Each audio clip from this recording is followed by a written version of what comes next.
Ngibingelele nina benkosi. Kuyimina enkulu imini yeSabatha. Ngicela ningivumele ngiphinde ngiqhubeke nokukhuluma ngendaba yobuNazaretha.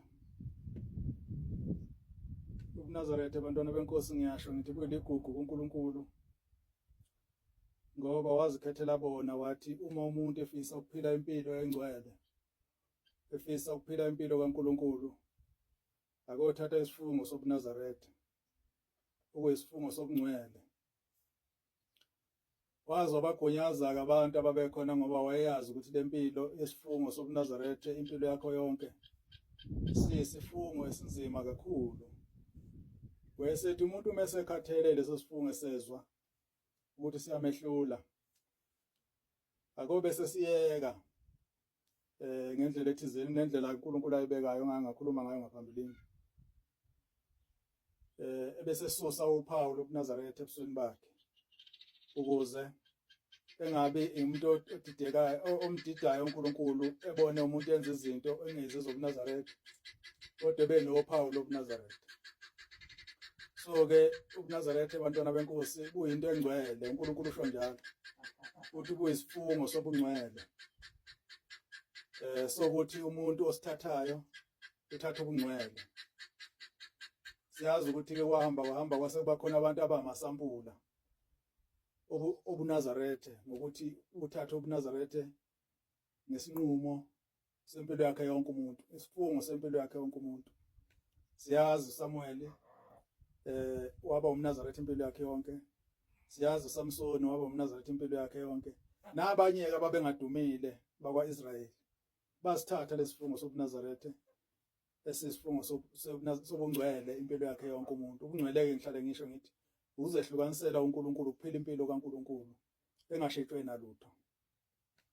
Kodwa-ke namhlanje-ke kusengibo kulobuNazaretha. Ngifuna ukukhuluma njengoba ngikhuluma ngobungcwele. Ngifuna ukukhuluma ngeSabatha. Inkulumo yami namhlanje iqondene neSabatha. Siyazi ukuthi iSabatha liwusuku olwemiswe uNkulunkulu ekudalweni komhlaba. Siyalithola iSabatha uqala kwalo lapha kuGenesis 2. Ithi verse 2 futhi nakhona. La uNkulunkulu khona ethi wathi meseqedile wonke umsebenzi ngosuku lwesikhombisa waphumula. Wayesiyalingcwelisa iSabatha walenza liba ngcwele loba usuku lokuphumula. Walwenza lwaba yigugu kuyena uNkulunkulu usuku lwesikhombisa ukuthi lube usuku olungcwele, olusuku lwakhe uNkulunkulu lokuphumula kuyo yonke imisebenzi ayenzayo. Njengoba ngithi-ke uNkulunkulu walingcwelisa iSabatha, wabe eseshaya umthetho ngesikhathi sekunesizwe sika-Israyeli. Ngesikhathi enza usuku lweSabatha sasingakabikho isizwe sika-Israyeli. Kwakusenabantu nje abadaliwe labahamba babhubhisa wathi uyayisola ukuthi badalile ngoba babengasayilaleli imiyalo yakhe okubalwa neSabatha phakathi. Wayeseyisola ukuthi badaleleni labantu, wayeseyikhandela, wayesezakhela isizwe esizoba abantwana bakhe, impilo yabo bonke, isizwe esizophila ubungcwele, esizophila ngemithetho yobungcwele impilo yabo yonke. Leso sizwe wasakha ngenza luka-Abrahama. Angifuni ukukhuluma ngalokho indaba ngasuke kube indendendo olude kakhulu, kodwa siyazi walakha ngenza luka-Abrahama. Wayesekhetha uMose ukuthi uMose kube uyena omxhumanisi phakathi kwalaba bantu naye uNkulunkulu.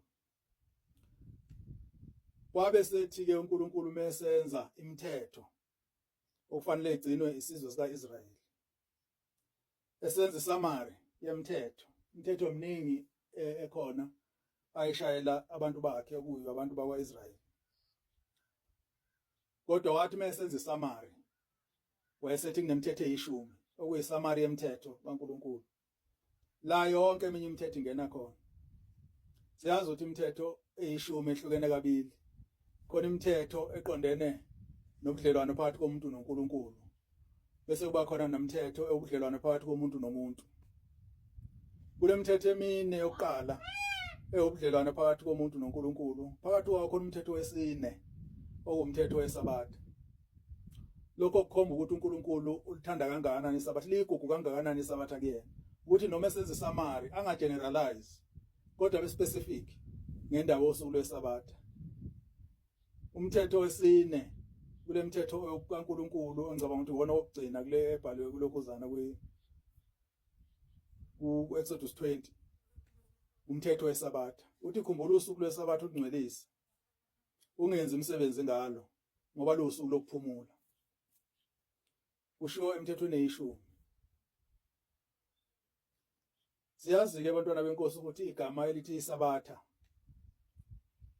selifundeka kanjalo njengamanje.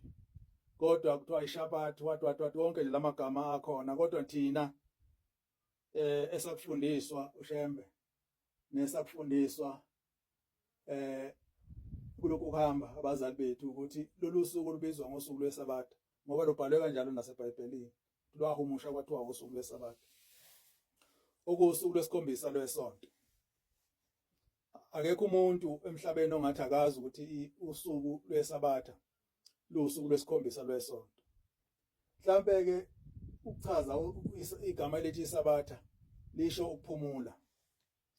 Lisho ukuthi mawuthi usuku lwesabatha osho ukuthi usuku lokuphumula ngoba ukuthi isabatha kusho ukuphumula. Njoba noNkulunkulu waphumula ngalolu suku, wayeseliqamba ngokuthi luwusuku lokuphumula, luwusuku lwesabatha.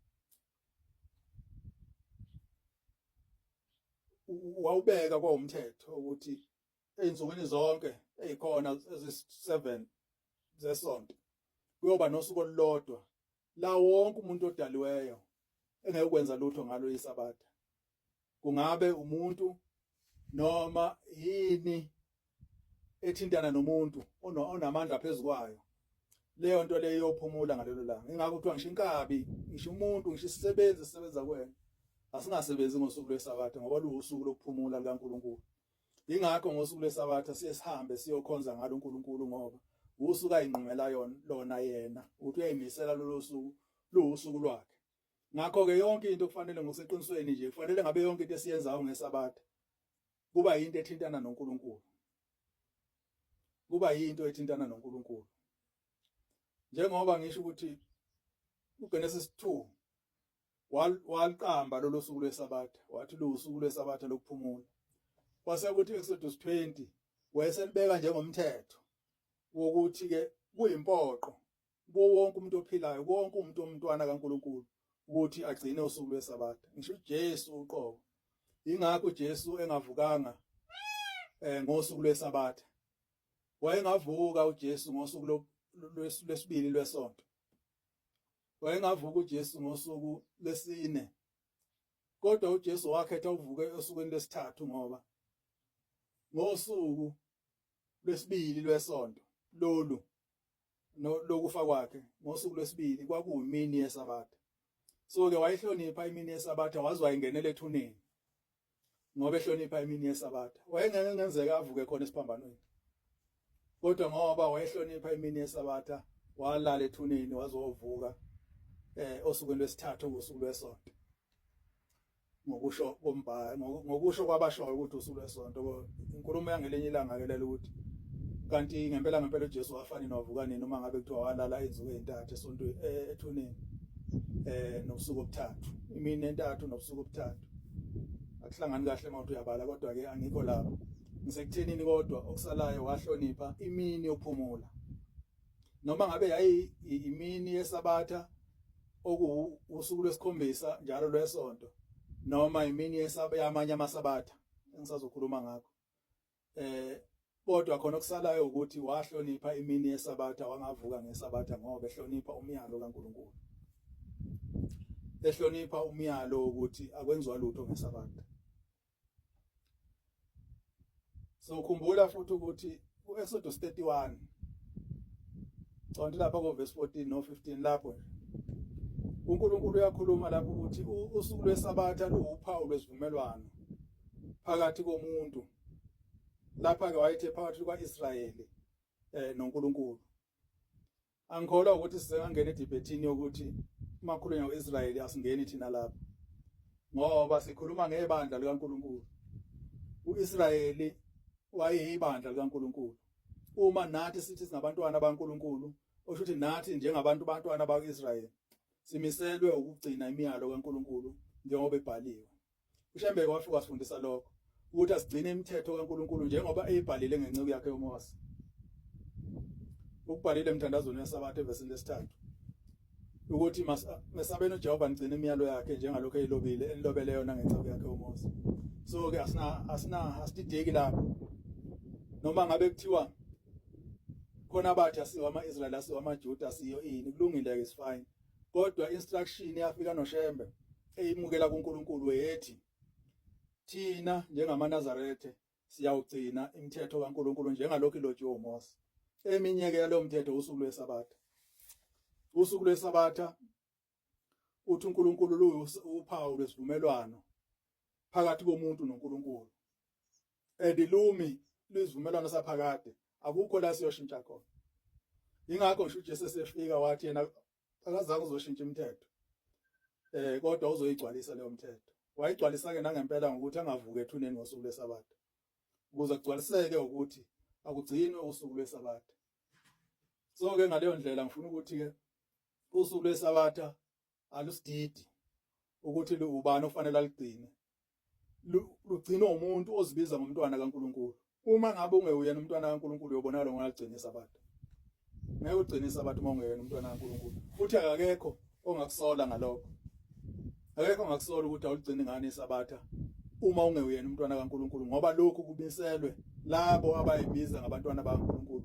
Labo abangcwele abazehlukanisayo bazehlukanisela ukugcina ukuphila impilo kaNkuluNkulu.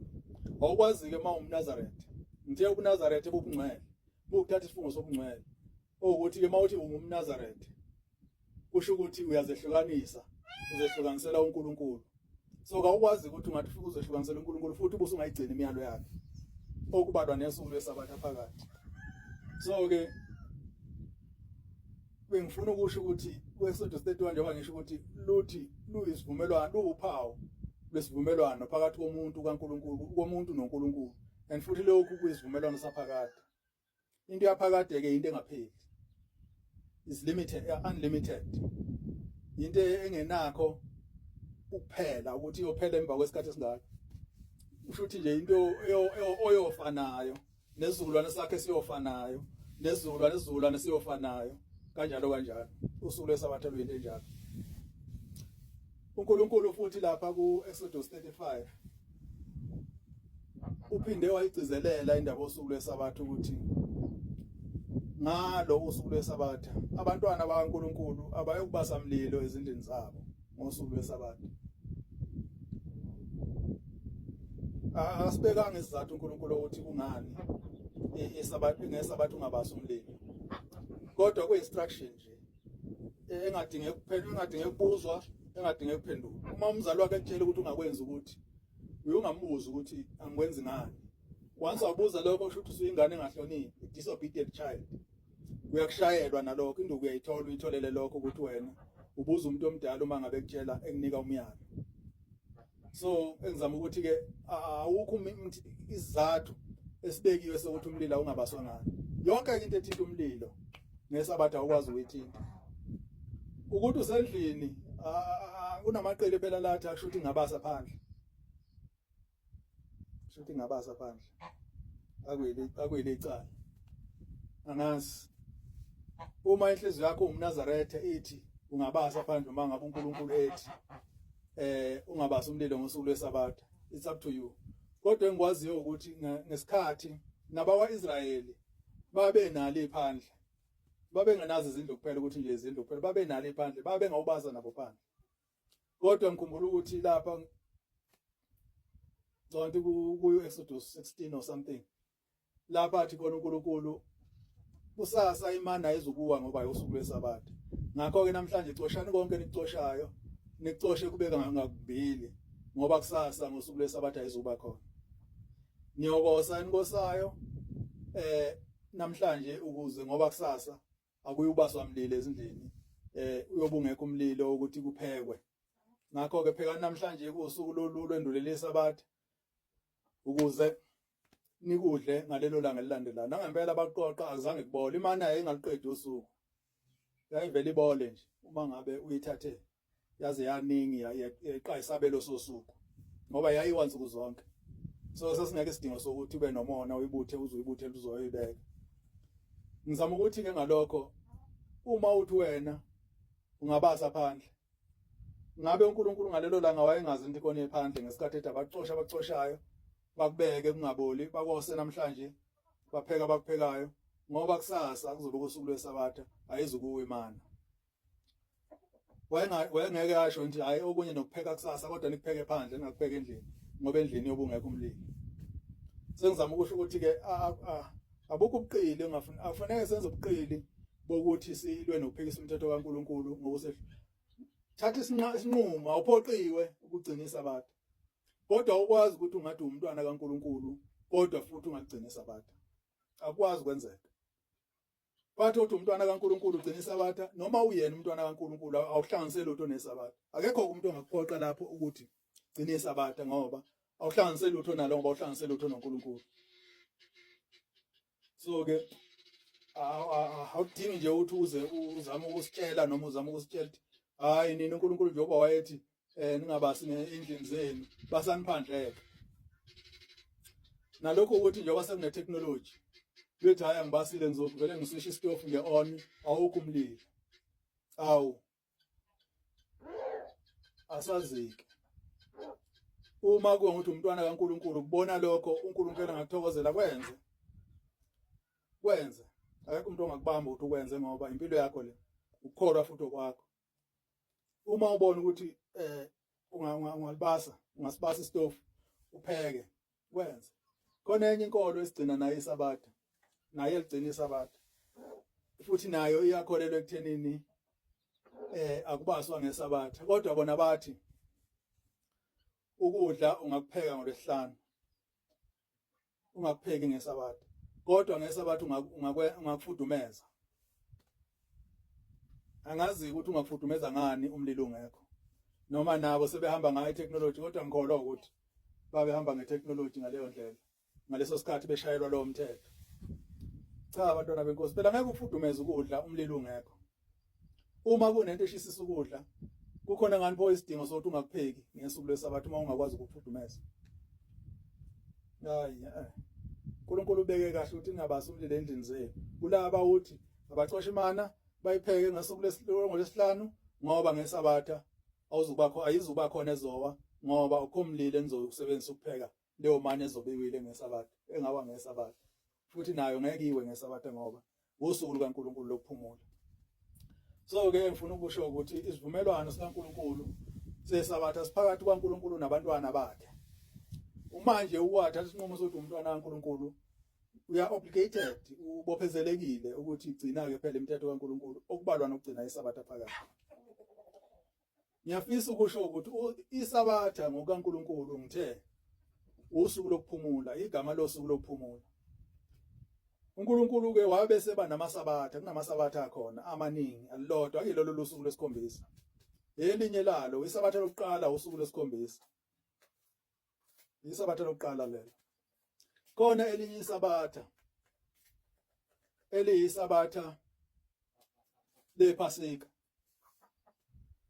Khona isabatha eliyisabatha lePhasika. Mawufunda lapha ngithulevi asanomlevi 19 nomlevi 23 lapho kukhulunywa khona ngendaba yePhasika. Uyobheka lapho nje incwadi lezi ezikhuluma ngendaba yePhasika ukuthi lenziwa kanjani. Uyathola ukuthi kunosuku kuleso sikhathi senyanga yokuqala ngoba iPhasika liba ngenyanga yokuqala ngokwamaJuda hayi ngokwamaRoma. Liba lapha ku-April March April ngenyanga yokuqala. Ubala izinsuku zibe isikhombisa. Kuthi ngosuku lesikhombisa la ngalelo langa noma ngabe iSaturday noma ngabe iSunday noma ngabe iFriday kodwa lelo langa lesikhombisa uNkulunkulu uthi luyisabatha. Lolo suku olwendulela usuku olusuku lwePhasika lusuku lwesabatha ukuthi usuku lokuphumula lokungenzi lutho. Elinye lamasabatha kaNkulunkulu ngamafuphi olunye lwezinsuku zikaNkulunkulu zokuphumula. ayibekela zona yena. Engizama ukugcizelela ukuthi isabatha akuyilo usuku lwesikhombisa kuphela, kodwa nosuku insuku uNkulunkulu ayikhethele zona wathi lolu lusuku lwesabatha. Kanjalo khona nezinyanga azibekela zona ukuthi inyanga yesabatha, neminyaka unyaka wesikhombisa entweni ethizeni uba unyaka wesabatha. Ngilinganise nje uma ngabe ungalima insimu yakho njengamanje kulo nyaka nje oba-2024, enyakeni wesikhombisa waleyo nsimu uthi lo nyaka unyaka wesabatha, ukuthi leyo nsimu yakhe yophumula noma uyilimile awukuyivuna ngoba unyaka wesabatha, ukuthi unyaka wokuphumula waleyo nsimu. Uma ngathiwa uyilime ngonyaka wesithupha kodwa iyovuthwa ngonyaka wesikhombisa, kulowo nyaka wesikhombisa ngeke kuyenze lutho lensimu yakho, ngeke kuyivune ngoba unyaka wesabatha. Amasabatha kanje njengoba ethi ke gcinana amasabatha ami, njengoba esho njalo ku-Exodus 35 ethi gcinana amasabatha ami, ongesiyo usuku olulodwa njengoba isabatha usuku olulodwa lwesonto, kodwa sekuusuku sekuyizinsuku eziningi, sekuyizinsuku eziningi ezenza amasabatha. Njengoba ngishilo ngokuthi lokuqala isabatha leli losuku lwesikhombisa lwesonto, elesibili lelo suku lwephasika, lwesithathu inyanga yesikhombisa, unyaka wesikhombisa waleyo nto leyo, 7th year of whatever thing. So leyo nyaka lo unyaka wesabatha, uyisabatha. Sengisho ukuthi ke isabatha, yebo isabatha abantu bebethi libukhuni, nami ngiyavuma. Lelikhoni isabatha mawungathi uzoligcinela imithetho yalo njengoba linjalo. Ilikhoni khona imithetho oyibona usuyiphulile ukuthi hawu kanti ngiphula umthetho wesabatha. Kodwa lokho akuyiyo excuse noma akuyisizathu ongasibeka uthi Nkosi ngilwephulile usuku lwesabatha ngoba lulikhuni ukugcina. Kufanele ufike uthi Nkosi ngazama, kodwa la ngehluleka ngizamile. Ngahluleka ngizamile. Ngoba usuku lwesabatha lusuku lokukhumbula ukuthi kambe wena uyisidalwa saNkulunkulu, kambe wena wadalwa uNkulunkulu ngomsa wakhe. Ingakho isabatha mali izongena lihlanjulukelwa. Makuzongena isabatha uhlambulula yonke into yakho ongasuyihlambulula. Ulungisa umuzi wakho ukline ngoba kusuke kunenkolelo ukuthi namhlanje usuku lokuthi kufika uNkulunkulu azolalela imithandazo yami, usuku lokuthi ngibe ne-engagement, ngibe nokuxhumana noNkulunkulu. Uyahlambuluka, uhlambuluka igceke lakho, uklina umuzi wakho, uwashe ingubo zakho, nawe ugezele isabatha. Uzile izinto ezilwayo. Ngoba isabatha lingena ngokomthetho wesabatha liqala ukushona kwelanga ngolwesihlanu, liphele ukushona kwelanga ngesabatha. Kusho ukuthini lokho? Lokho kusho ukuthi alihambi ngewash, ukuthi sizothi lingena ngolwesihlanu ebusuku ngo-12 liphele ngesabatha ebusuku ngo-12. No, kusetshenziswa ilanga.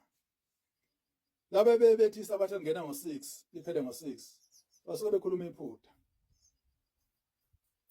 Basuke bekhuluma iphutha. Umthetho wesabatha uthi lingena ushona kwelanga liphume ushona kwelanga ngosuku olulandelayo. Kumile lapha kushintshi. Kodwa amaNazaretha kaShembe, amaNazaretha ngoba phela khona amaNazaretha amanye azinhlobo eziningi, kodwa amaNazaretha lawa afundiswa uShembe. Kuye kuthi njalo zonke insuku, every day ngo-6 enza umthandazo, uyothi umthandazo wokulala. Kunesizathu sokuthi wenzelwa lo mthandazo. Kanjalo nangolwesihlanu uyenziwa lo mthandazo ngo-6. Kodwa kunokube kwenziwa imithandazo emibili, umthandazo wokulala bese kuba nomthandazo ongenisa isabatha. Uyuhlanganiswe wenza umthandazo wodwa kuthiwa umthandazo ongenisa isabatha. Wenziwa ngo-6 lo mthandazo.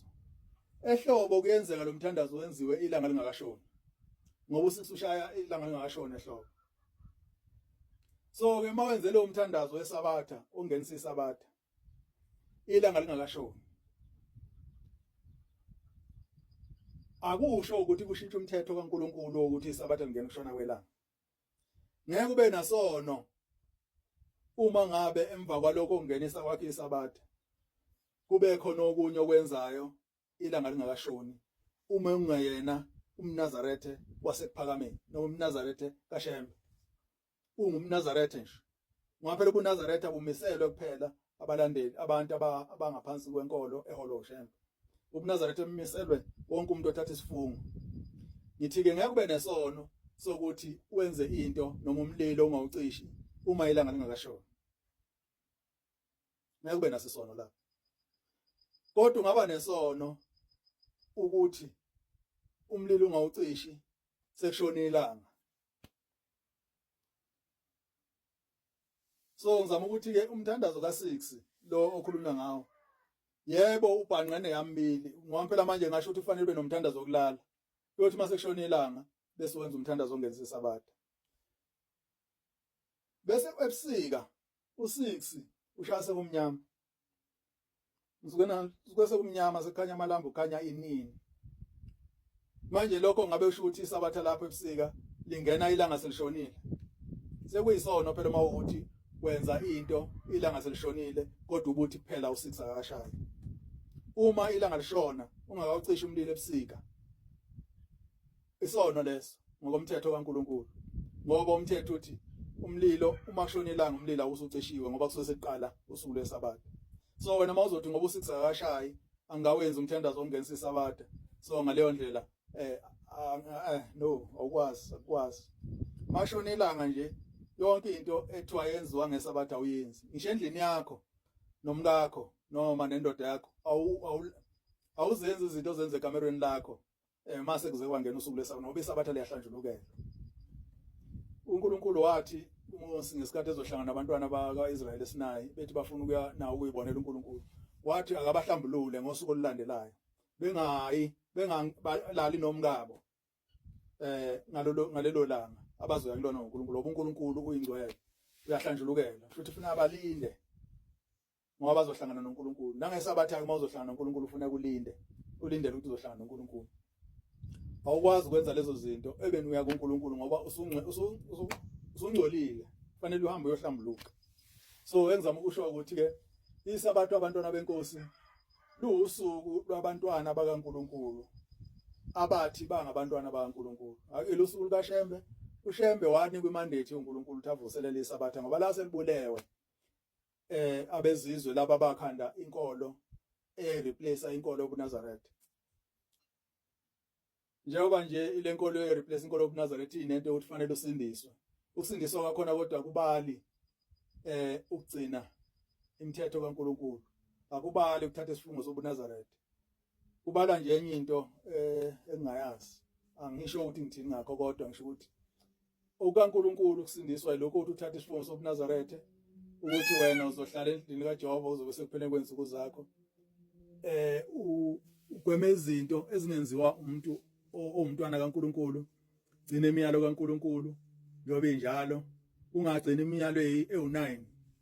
Gcina imiyalo eyi10 njengoba uNkulunkulu ayeshilo. Ingabe u9. Ungazephuleli. Ngoba phela njengamanje sekugcina imiyalo ewu9. Asagcina imiyalo eyi10. Ngani ngoba usuku lomiyalo ka10 lo ngithe umyalo wesine. Laba bakhanda inkolo iya replace uNazaretha. Lolo suku babengayifuni inkolo kaNkulunkulu wakwaIsrayeli. Babefuna ukuzakhela uNkulunkulu wabo. So ke lolo suku ngoba uNkulunkulu wakwaIsrayeli bathi alufe. Balufake osukwini lwangesonto. Okusuku lwabo. Nalo lolo suku bangaligcineli lemithetho uNkulunkulu wathi ayogcina. Bengifisa ukukhuluma ngalokho ebantwana benkosi ngendaba yesabatha ukuthi isabatha legugu uNkulunkulu. Isabatha lewumthetho lo usuku lwentethelelo lokuthi uze uNkulunkulu uzozibika konke kwakho izono zakho zenzileyo ukuze ukuthi ngomhla kuphela uma ngabe kufika isimo la othiwa khona ziphendulele usho ukuthi inkosi ngazama ngahluleka la kodwa ngahluleka ngizamile. Inkosi ibusiseni kuzwile.